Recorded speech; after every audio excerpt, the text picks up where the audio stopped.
Salut à tous, amis fans de catch. Bienvenue sur ma chaîne pour une nouvelle vidéo review WWE.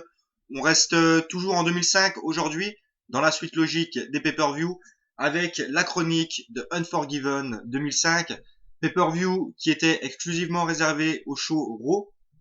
Il avait lieu le 18 septembre 2005 à la Ford Center Arena de Oklahoma City, Oklahoma, devant 8000 spectateurs, ce qui en fait, pour être honnête, une influence très très faible pour un pay-per-view WWE, de mon point de vue. Le thème musical, c'était Calling du groupe Tape Rot. Franchement, un thème musical que j'ai trouvé très moyen. Pourtant, j'aime beaucoup le rock, mais ce thème musical ne m'a franchement pas convaincu. Donc voilà pour les infos.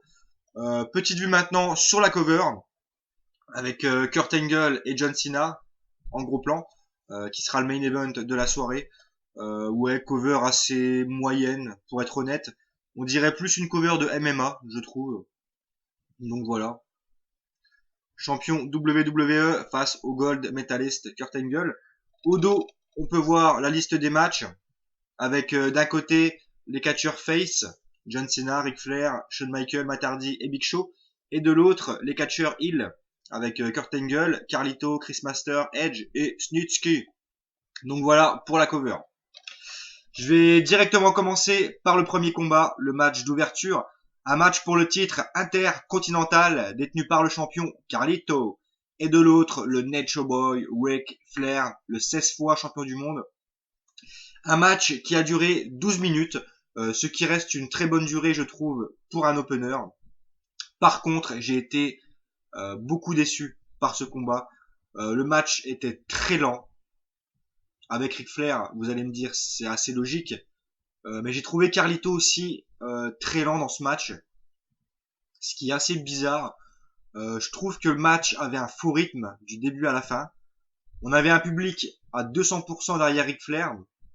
Euh, Le match, franchement, reste assez spécial. Pour moi, je vous le répète, mais il y a un faux rythme. J'ai clairement pas réussi à entrer dans le match. J'ai eu vraiment du mal. Pour moi, il se passe pas grand-chose. Il y a quelques contres assez moyens. Niveau in-ring, ça reste très très faible, alors qu'on a tout de même de bons techniciens. Carlito, qui reste pour moi un des meilleurs techniciens de 2005. Ric Flair, malgré son âge, ça reste toujours une valeur sûre dans le catch technique. Mais j'ai trouvé que in-ring, ça manquait vraiment de construction, ça manquait vraiment de dynamique, de move. J'ai trouvé tout ça assez juste au niveau du contenu in-ring. Après, la fin reste cool, on va dire. On a Carlito qui sort à l'extérieur, prendre sa pomme. On a Carlito qui mange sa pomme, ce qui reste la gimmick de Carlito en 2005. Il voulait cracher à la face de Ric Flair. Malheureusement, il se fait contrer par une droite. Carlito qui s'étouffe avec sa pomme. Et Ric Flair qui le contre avec son figure 4 leg lock pour remporter le match et le titre intercontinental. Titre que n'avait jamais remporté Ric Flair, malgré sa très longue carrière. Donc fin de match assez controversé. Pour moi, j'ai trouvé que ce match décrédibilisait complètement Carlito, de mon point de vue. Pour moi, Ric Flair mérite pas de remporter le titre intercontinental par rapport à son âge. Voilà, il a déjà eu une très belle carrière. Pour moi, c'est un peu du foutage de gueule de voir Ric Flair gagner le titre intercontinental. D'autant que le match était très moyen. Pour moi, Carlito n'a presque pas subi dans ce match. Ça reste assez bizarre comme fin de match. Après, à vous de voir si vous avez aimé le match, si vous avez trouvé la fin cool ou pas. Moi, perso, je suis un gros fan de Ric Flair, mais là, ça passe pas. Clairement, ce match n'est pas passé. Après, voilà, ça reste un match très moyen, surtout en opener. Tout le long du pay-per-view, on verra Ric Flair fêter son titre avec des divas dans une limousine. On aura plein de segments avec Ric Flair en train de boire du champagne, en train de prendre des pilules et aller fêter ça dans la limousine avec les divas, ce que j'ai trouvé assez cool, des petits segments assez marrants. Mais le match en lui-même m'a clairement déçu. Après, ça reste moyen. Franchement, voilà, je vais pas dire que c'est mauvais non plus, mais bon. Je lui ai mis 2 étoiles, 3 quarts sur 5, et je pense franchement, être assez gentil au niveau de la note. Donc 2-3 quarts sur 5 pour ce match, et victoire du Nature Boy Ric Flair, qui devient pour la première fois champion intercontinental. On enchaîne maintenant avec le deuxième combat de la soirée, un match tag team 100% féminin, avec d'un côté Trish Stratus et Ashley Massaro, face à eux Victoria et Tori Wilson, accompagnés de Candice Mitchell à l'extérieur du ring. Alors, un match qui a duré 7 minutes, ce qui reste pour moi une durée très correcte pour un match tag team féminin. Ça reste une bonne durée. Par rapport au rythme, c'est clairement mieux que le premier combat. Là au moins, on a eu du rythme. On a eu une belle construction. On a eu un match assez dynamique. Après, dans le ring, ça reste assez correct. Surtout quand on a Trish Stratus face à Victoria. On a vraiment du très bon catch féminin. Après, c'est clair que quand on a Ashley Massaro face à Tori Wilson, c'est pas pareil, j'ai envie de dire. De toute façon, on a Trish Stratus, qui est pour moi la plus grande lutteuse de l'histoire du catch. Face à elle, Victoria, qui reste pour moi dans mon top 3 des lutteuses de la WWE avec Lita. Et on a Ashley Massaro dans l'équipe de Trish, qui reste pour moi la diva un petit peu de cette équipe. Et en face, Tori Wilson, c'est pareil. Donc pour moi, on a une lutteuse et une diva face à une autre lutteuse et une autre diva. Donc ce qui fait qu'on a quelques bons passages avec de très très beaux contres de la part de Trish et de Victoria. Pour moi, c'est les deux lutteuses à retenir de ce combat. Après, c'est clair que Ashley Massaro et Tori Wilson n'ont pas fait une très grosse performance. C'est un peu les deux qui ont mis un petit peu de côté un peu fun au match. Et Candice à l'extérieur, qui accompagnait Victoria et Tori, qui a rajouté un petit peu de piment, qui est intervenu en fin de match. J'ai trouvé ça assez cool. La construction était assez bonne, mais pour moi, voilà, ça vole pas non plus très haut. Ça reste un match cool, un match tag team féminin assez cool. Donc voilà. Victoire de Trish Stratus et de Ashley Massaro face à Victoria et Tori Wilson. Je lui ai mis 2 étoiles 3 quarts également, comme le premier combat. Donc 2 étoiles 3 quarts sur 5 et victoire de Trish Stratus et de Ashley Massaro. Je souligne qu'il n'y avait aucun titre en jeu dans ce combat. Donc voilà, un match assez cool de diva, on va dire. Troisième match de la soirée. On change complètement de sujet. On avait un match de mastodonte entre Big Show et Snitsky. Là encore, aucun titre en jeu dans ce combat. Match le plus court de la soirée. Combat qui a duré 6 minutes. Donc j'ai envie de vous dire, entre deux poids lourds, c'est largement assez. C'est largement assez. Big Show, Snitsky, voilà, ça mérite pas beaucoup plus de temps d'antenne. À ma grande surprise, le match a été correct. Voilà. Franchement, je m'attendais à un match très mauvais entre Big Show et Snitsky, deux catcheurs que je n'aime pas forcément, voire que je déteste. Surtout pour le Big Show, qui est un catcheur que je n'aime pas vraiment personnellement. Snitsky, pareil, voilà, c'est un catcheur assez moyen, un poids lourd assez moyen. Mais voilà, ça reste un match de poids lourd correct. Il n'y a pas eu de temps mort, il n'y a pas eu de faux rythme. Contrairement au gabarit des catcheurs, on aurait pu avoir un match chiant et finalement non. On a eu 6 minutes de catch puissant, de grosses prises. Big Show qui mise vraiment sur sa puissance, avec beaucoup d'atémie, beaucoup de projections. Snitsky qui nous sort de très beaux contres à l'extérieur du ring. Je crois qu'il envoie Big Show sur le poteau.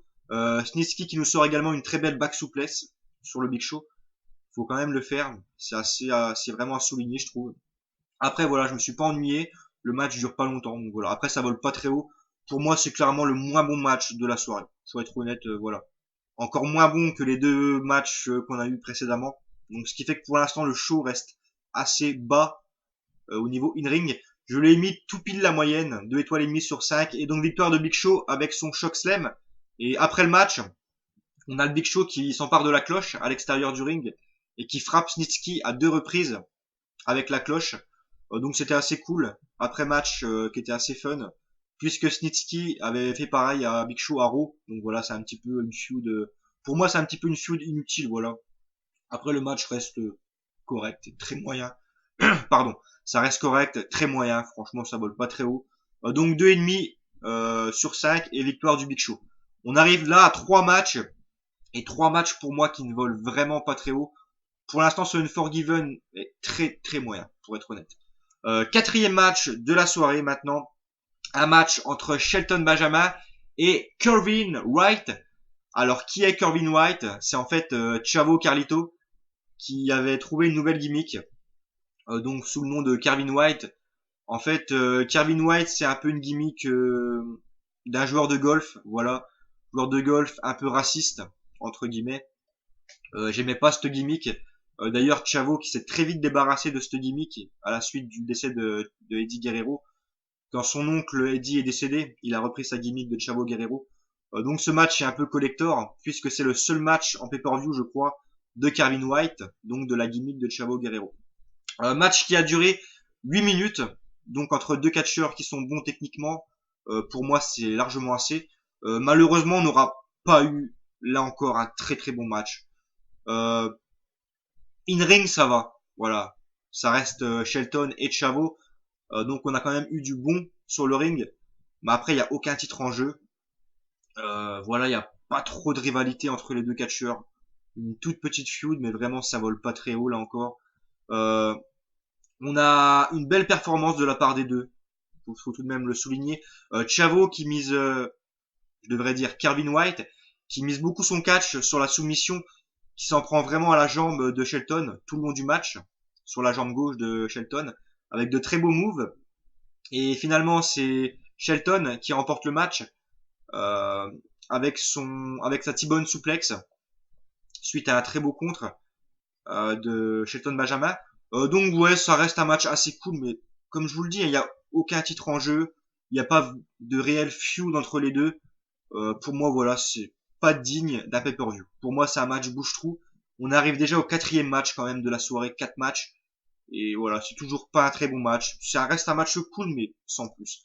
Donc victoire de Shelton sur Kevin White, et je lui ai mis 2 étoiles, 3 quarts sur 5. Donc voilà, quatrième match et encore un match décevant. On arrive maintenant au cinquième match de la soirée déjà. Cinquième combat.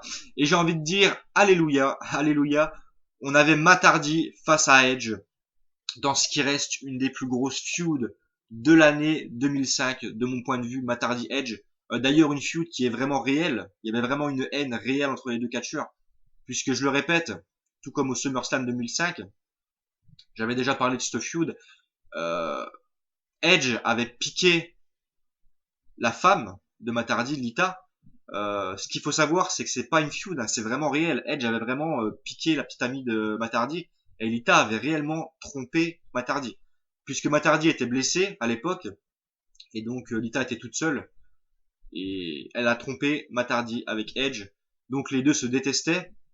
On a eu un très gros début de feud à Raw, où Matt Hardy est intervenu plusieurs fois des backstage pour frapper Edge. J'ai beaucoup aimé ce feud, pour moi ça reste peut-être une des meilleures feuds, une des top 3, une des feuds qui reste dans mon top 3 de l'année 2005, très clairement. Alors on a eu un match en cage de 22 minutes, ce qui reste une excellente durée. Perso, j'aime pas tellement les matchs en cage, c'est pas une stipulation que j'affectionne beaucoup, mais là, croyez-moi mes amis, on a eu le match à ne pas louper de ce Unforgiven 2005. Matt Hardy face à Edge. Croyez-moi, c'est le match à pas louper de ce Unforgiven 2005. Un match en cage de folie. Je le répète, mais c'est vraiment un match de folie. La feud était excellente. Au niveau de la psychologie, on était à son paroxysme. Les deux catcheurs étaient vraiment se détestaient purement et simplement. On a eu un public qui était à 200% derrière ce match, derrière Matt Hardy. Que dire? La construction était parfaite. En début de match, on a vraiment eu de la bagarre, de la haine. À noter que tous les coups dans ce combat, que ce soit les coups de poing, les coups de pied, étaient portés avec une intensité, une violence, et j'ai rarement vu ça. Franchement, même les commentateurs, Jim Ross, Jerry Lawler et le coach, puisque je l'ai regardé en VO, ont vraiment souligné l'impact des coups. C'était assez, voilà. Pour moi, ça allait plus loin que le catch. Les coups étaient vraiment portés durement. Une simple droite de Matt Hardy était, voilà, c'était assez beau à voir parce que c'était, voilà, c'était violent, c'était badass quoi comme match. On a eu beaucoup de bagarres en début de combat et ensuite une très grosse domination de Edge qui a vraiment pris l'ascendant dans ce combat avec 3 powerbombs, un powerbomb dans le grillage porté salement, un powerbomb dans le coin du ring et un powerbomb alors que Matt Hardy voulait s'échapper de la cage. Edge qui l'a attrapé pour lui porter un powerbomb dévastateur. On a eu aussi un DDT de Edge porté violemment. On a eu plusieurs back souplesses, des neckbreakers de Edge. Edge pour moi nous a sorti toutes ces grosses prises dans ce combat, j'ai adoré. Mais en fin de match, on a Matt Hardy, Will Not Die, qui est revenu, franchement, mais je sais pas comment il est revenu dans ce match, avec tout ce qu'il a subi. Il est revenu avec toutes ses grosses prises, ses descentes du coup de la troisième corde, son side effect porté une première fois sur le ring, puis une deuxième fois du haut de la troisième corde. Il a littéralement plié Edge en deux. J'ai adoré. Ensuite, Matt Hardy voulait tenter de tomber suite à j'ai perdu le nom de la prise, à ce side effect porté sur la troisième corde. Et là, on a Lita qui débarque avec la mallette, voulant frapper Matt Hardy. Matt Hardy qui la contre et qui porte le Twist of Fate à Lita. J'ai adoré ce passage du match. On a Edge qui reprend le dessus avec son spear. Vraiment un spot énorme. Twist of Fate de Matt Hardy sur Lita et Edge qui enchaîne avec son spear. J'ai vraiment adoré ce passage du combat. Matt Hardy qui se dégage à la surprise générale. Matt qui se dégage du spear de Edge. Et là, Matt reprend l'ascendant avec un bulldog face première sur la mallette. J'ai adoré ce passage-là. Voilà, Edge était sonné, Lita également. Et là, on pensait tous que le match allait être fini. On a Matt Hardy qui sort de la cage. Et là, pour moi, ça reste un très bon match jusqu'à maintenant. Mais on va avoir le geste qui fait que le match, pour moi, est légendaire. On va avoir la fin parfaite pour ce combat. Matt Hardy qui nous sort sa leg drop du haut de la cage. Magnifique. Franchement, un geste exécuté à la perfection. Une fin de match adéquate, parfaite pour la feud. Franchement, une descente de la cuisse magnifique du haut de la cage. Pour moi, c'est la fin parfaite pour ce combat. Il n'y a rien eu à dire. C'est 22 minutes de folie, 22 minutes d'intensité. Pardon, désolé. Donc pour moi, ce match, c'est du 5 étoiles. Voilà.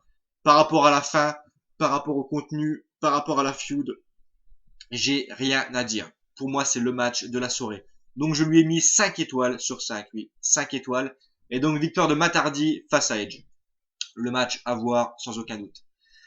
On arrive maintenant au sixième match de la soirée. Match pour les titres tag team détenus par Rosie et Hurricane. Face à eux, Lance Cade et Trevor Murdoch, équipe qui débarquait à Raw, toute nouvelle équipe, toute fraîche. Rosie et Hurricane, si je me souviens bien, ils avaient remporté les titres à Backlash 2005, ce qui faisait déjà 3-4 mois qu'ils avaient les titres. Donc une belle équipe, Hurricane et Rosie, équipe que j'aimais beaucoup personnellement. Donc dans un match qui aura duré 8 minutes, ce qui a une durée assez correcte pour un match tag team. On aurait pu avoir un très bon match, je pense. Malheureusement, j'ai été un petit peu déçu par ce combat. On a eu un match assez cool, assez bon. Malheureusement, une fin de match assez bâclée, je trouve. Donc on a Hurricane et Rosie qui prennent l'ascendant en début de combat avec un très bon travail par équipe. On a ensuite Lance Cade et Trevor Murdoch qui reviennent avec la puissance, avec leur sale coup de pied. Très bonne équipe, Lance Cade et Trevor Murdoch. Franchement, moi j'adorais cette équipe. D'ailleurs, Lance Cade qui est décédé, pour ceux qui ne le savaient pas. Moi j'adorais cette équipe. Deux équipes que j'adorais de toute façon. Hurricane Rosie et Lance Cade, Trevor Murdoch. On a Lance Cade, Trevor Murdoch qui prennent l'ascendant dans le combat avec toutes leurs grosses prises, qui misent beaucoup sur leur puissance, sur des gros coups de la corde à linge, sur de très bons tags, un très bon travail par équipe, pardon. Et là, on voit Trevor Murdoch qui sort et qui veut embrasser Liliane Garcia. Bon, vous connaissez tous Liliane, celle qui présente les catcheurs. On a Trevor Murdoch qui veut embrasser Liliane, et là on a Hurricane qui à l'époque était amoureux, je crois, de Liliane Garcia, qui empêche Trevor Murdoch d'embrasser Liliane. Il se fait repousser une première fois dans le poteau, je crois. Et là, on a Hurricane qui saute en fait sur Trevor Murdoch, qui le contre avec un DDT face première sur le sol à l'extérieur du ring. J'ai vraiment beaucoup aimé ce passage-là du match. On a Hurricane complètement sonné, complètement anéanti suite à ce DDT porté vraiment violemment par Trevor Murdoch. On a les médecins qui débarquent et tout. On a les médecins et les officiels qui débarquent puisque le week-end était complètement KO. Et donc ce match se finit en 2 contre 1. Rosie tout seul face à Lance Cade et Trevor Murdoch. Et finalement, Hurricane revient dans ce combat, mais il se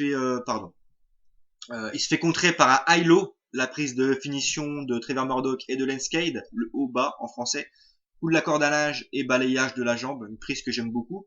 Et on a des nouveaux champions. Pour moi, la fin de match était un peu bâclée. Voilà. Franchement, un match assez bizarre, j'ai trouvé, qui reste assez cool, mais voilà, une fin de match assez bâclée. On a eu beaucoup de choses inutiles dans ce combat. Après, ça reste un match cool à voir. Je lui ai mis 2 étoiles, 3 quarts sur 5, voilà. Donc, nouveau champion, Lenscale et Trevor Murdoch. On arrive maintenant à l'avant-dernier match de la soirée. Match entre Chris Master, le Masterpiece, face à lui, le Heartbreaked Shawn Michael. Dans un des matchs les plus longs de la soirée, match qui a duré 17 minutes, ce qui en fait une très très bonne durée. J'ai beaucoup aimé ce combat. Pour moi, c'est un des meilleurs matchs de la soirée. Bien sûr, ça reste en dessous du Edge Matardi qu'on a eu en cage. Mais pour moi, ça reste le deuxième combat à voir dans ce pay-per-view. J'ai beaucoup aimé ce match. Pour moi, ce combat, c'est le meilleur match de Chris Masters à la WWE, très clairement. Pour moi, Shawn Michaels l'a vraiment mis en valeur, ce que j'ai beaucoup aimé. Donc, on a vraiment eu la puissance de Chris Masters face à l'expérience du Heartbreaker Shawn Michaels et sa technique. J'ai vraiment beaucoup aimé le combat. Un match très rythmé, avec beaucoup de beaux moves, beaucoup de contres, beaucoup de retournements de situation, avec beaucoup de belles prises de la part de Chris Masters, beaucoup de backbreakers, beaucoup de surpassements, beaucoup de bagarres à l'extérieur du ring, des projections dans le coin, 2 powerbombs de Chris Masters portés durement dans le coin sur Shawn Michaels, très grosse domination, j'ai envie de dire dans les 3 quarts du combat de la part de Chris Masters, ce qui m'a beaucoup impressionné. Pour moi, Chris Masters a vraiment géré le combat d'une main de maître. J'ai vraiment été impressionné par la performance de Chris Masters, sincèrement.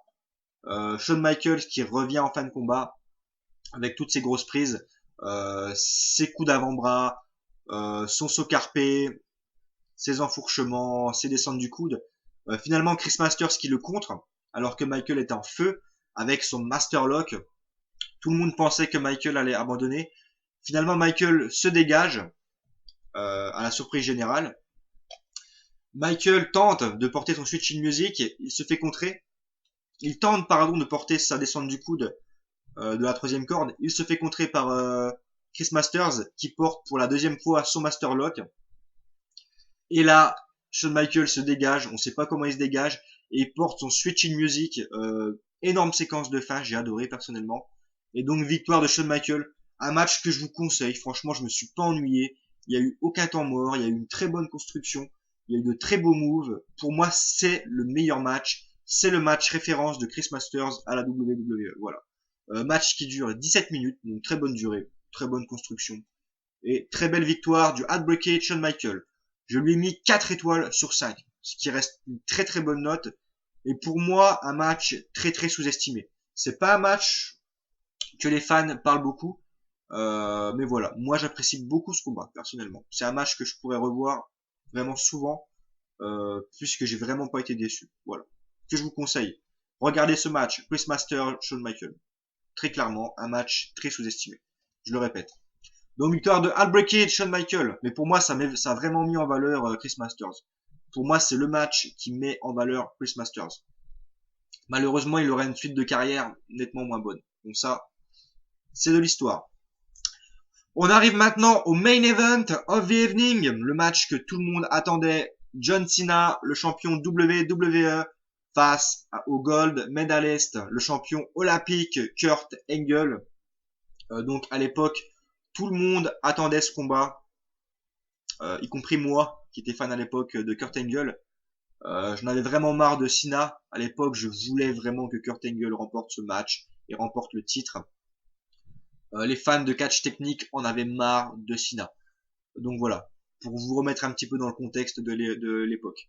Match qui a duré également 17 minutes, tout comme le match Chris Masters, Shawn Michaels.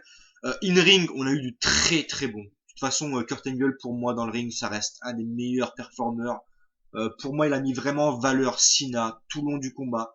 On a eu des contres de fous furieux, on a eu de la psychologie, on a eu de l'intensité, on a eu des prises de soumission. Franchement, in-ring, parfait. Même Cena, faut l'avouer, hein, Cena a sorti un très très gros combat. Même si Angle l'a mis en valeur, voilà, techniquement, il y a eu de très très beaux contres. Je me suis pas ennuyé, il y a eu de la psychologie.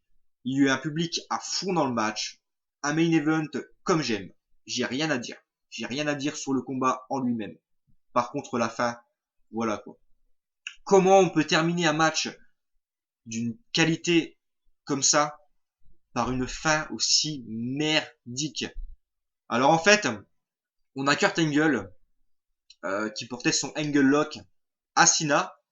Et là, on voit Eric Bischoff débarquer, narguer Cena en lui disant tape, tape, en lui montrant le titre WWE, alors que l'arbitre était sonné. On pensait tous que Cena allait taper à l'époque.